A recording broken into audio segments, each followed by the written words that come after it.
को बता रहे हैं कि मुख्य रेखाएं अगर दूषित होती हैं तो क्या होता है। मुख्य रेखाएं कौन सी हैं? मुख्य रेखाएं होती हैं, सबसे मेन जो होती है वो होती है जीवन रेखा, मस्तिष्क रेखा और हृदय रेखा।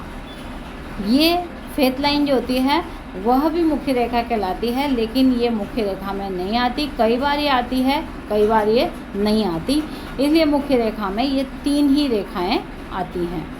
जब कभी मुख्य रेखाओं में खंडित हो या कोई काला चिन्ह आ जाए तो वहाँ पर हमेशा कोई एक्सीडेंटल योग हो, यह जरूरी नहीं।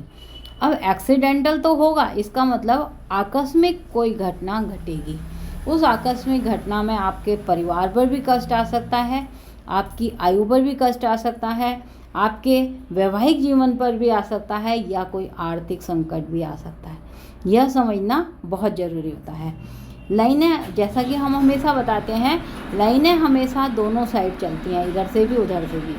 अब इसमें मुख्य रेखा में देखिए, एक जीवन रेखा इस तरह से क्रैक होती हुई जा रही है। मुख्य रेखा ये पिता की रेखा है।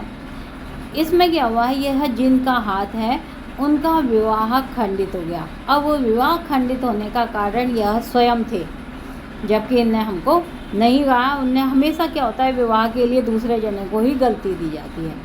यहाँ पर अगर हम बहुत गौर से देखें तो मस्तिष्क रेखा ऊपर को उठ गई।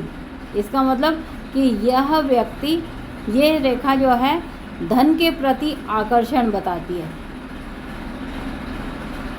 अब इनका धन के प्रति आकर्षण रहा, और उस धन के प्रति आकर्षण रहा जहाँ की गलत कार्यों से धनार्जन हो रहा था। ये देखिएगा, जब ये वाले साइन बड़े हों तो इंसान दिमाग लगा के काम करेगा और फिर कहीं ना कहीं पर आड़ी रेखाएं कोर्ट मैटर में उलझा देंगी। ये रेखा माता की भी है, माता का इनको सपोर्ट था। अब हृदय रेखा को अगर हम यहाँ देखें तो इस तरह से ये कट रही थी, जबकि इधर से ये एकदम सुंदर बता रही थी।